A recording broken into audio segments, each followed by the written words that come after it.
Assalamualaikum warahmatullahi wabarakatuh. Perkenalkan, kami dari kelompok 10 metode dakwah kontemporer. Saya Dia Ayustanisi dan teman saya Muhammad Mukhafifin. Kami di sini akan menjelaskan bab metode uswatun hasanah. Di sini kami membahas 3 topik, yaitu pengertian dari metode uswatun hasanah, urgensi metode uswatun hasanah, dan kelebihan dari metode uswatun hasanah. Yang pertama, pengertian dari metode uswatun hasanah. Dari kata uswatun hasanah, dari kata uswah sendiri itu berarti orang yang ditiru atau panutan, dan hasanah itu artinya baik. Jadi uswatun hasanah itu suatu perbuatan yang baik yang dapat dijadikan contoh oleh umat Islam. Dakwah dengan uswatun hasanah itu merupakan dakwah yang dengan memberikan contoh yang baik melalui perbuatan nyata yang sesuai dengan kode etik dari dakwah. Bahkan dari uswatun hasanah itu merupakan salah satu kunci sukses dakwah dari Rasulullah. Dakwah dengan menggunakan metode keteladanan uswatun hasanah itu dapat diartikan juga sebagai suatu cara penyajian dakwah dengan memberikan keteladanan langsung, sehingga mad'u itu nanti akan tertarik dengan dan mengikuti apa yang sudah dicontohkan oleh dai tersebut, dan mengarahkan itu melalui metode uswatun hasanah itu merupakan cara yang sangat berpengaruh dan berkesan kepada jiwa mad'u. Berbeda dengan kata-kata atau ceramah atau tulisan, bisa jadi sebagian pendengar atau pembaca itu tidak memahami semua itu. Yang kedua yaitu urgensi dari metode dakwah uswatun hasanah. Masyarakat atau manusia itu sangat terpengaruh oleh keteladanan, baik itu keteladanan dari pengaruh positif atau pengaruh negatif. Bila keteladanan buruk yang berkembang di masyarakat itu, maka pengaruh buruknya itu nanti akan mengantarkan mereka kepada kelemahan. Sebaliknya, jika keteladanan baik itu yang berkembang di masyarakat itu, maka pengaruh baiknya nanti akan mengantarkan mereka kepada kejayaan.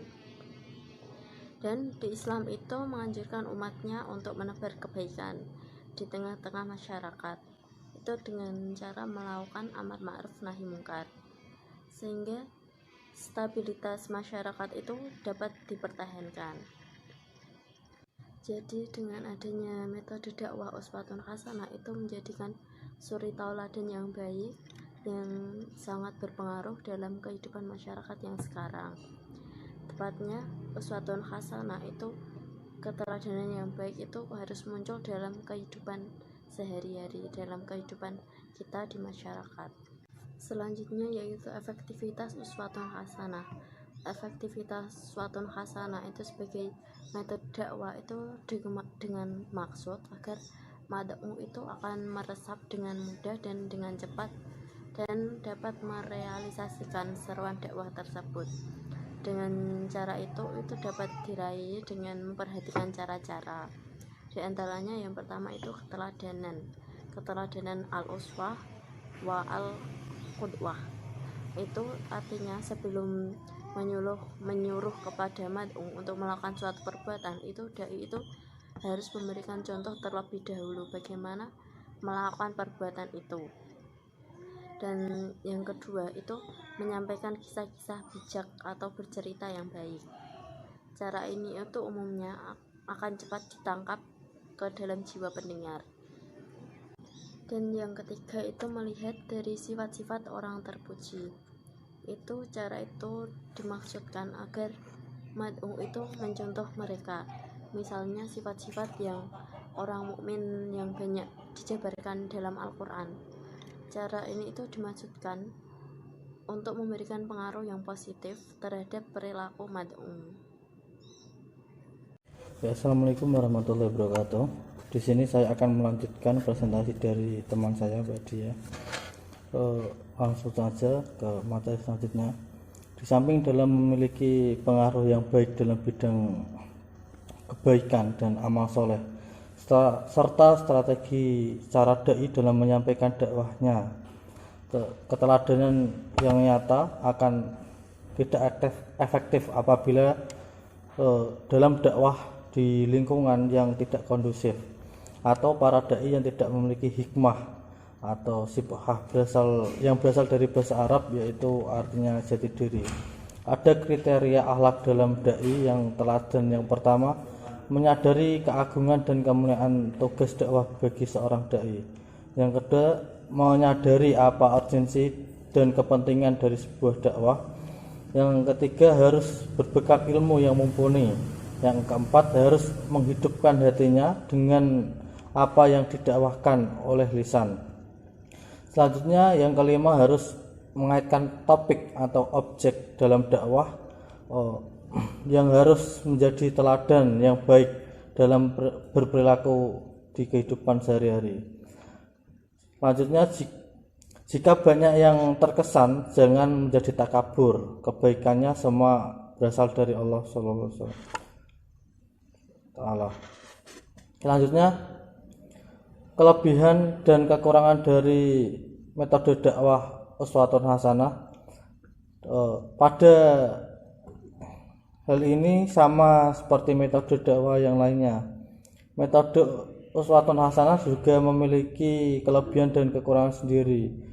Yang kelebihannya salah satunya memberikan kemudahan kepada dai dalam melakukan evaluasi terhadap hasil dari dakwah yang telah dijalankan, memudahkan maudhu'u dalam mempraktikkan dan mengimplementasikan ilmu yang telah diperoleh dan dipelajari dari proses dakwah yang secara langsung. Selanjutnya, dapat menciptakan hubungan harmonis antara dai dan mad'u. Tujuan dari dai yang ingin dicapai menjadi lebih terarah dan tercapai dengan baik melalui metode dakwah uswatun hasanah. Secara tidak langsung, metode dai tersebut bisa mengimplementasikan ilmu yang diajarkan melalui metode dakwah uswatun hasanah. Selanjutnya, mendorong seorang dai untuk senantiasa berbuat baik karena menyadari dirinya akan dicontoh oleh mad'unya. Ada kekurangan. Yang pertama, jika dai yang digambarkan dalam dakwah tidak baik, maka mad'u juga cenderung mengikuti hal-hal buruk tersebut. Jika proses dakwah hanya memberikan teori saja tetapi tidak mengimplementasikannya, maka tujuan yang ingin dicapai akan sulit untuk diarahkan. Maka dari itu, melihat kelebihan dan kekurangan dari metode dakwah uswatun hasanah, kita dapat melihat betapa pentingnya peran dai. Jadi dalam hal ini, metode keteladanan berhasil atau tidaknya dalam proses berdakwah sangat tergantung pada citra dai yang ditiru. Oleh karena itu, suri tauladan yang baik merupakan metode yang dapat digunakan untuk mencapai tujuan dakwah. Hal ini karena suri tauladan memegang peran yang sangat signifikan dalam upaya mencapai keberhasilan dakwah dan juga dapat memberikan kontribusi yang besar terhadap nilai-nilai pendidikan Islam, khususnya pendidikan agama dan pendidikan akhlak. Terima kasih dari kami. Selanjutnya sesi tanya jawab, sesi diskusi.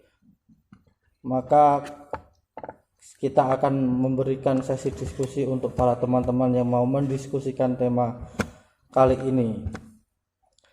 Temanya adalah dakwah uswatun hasanah, metode dakwah uswatun hasanah.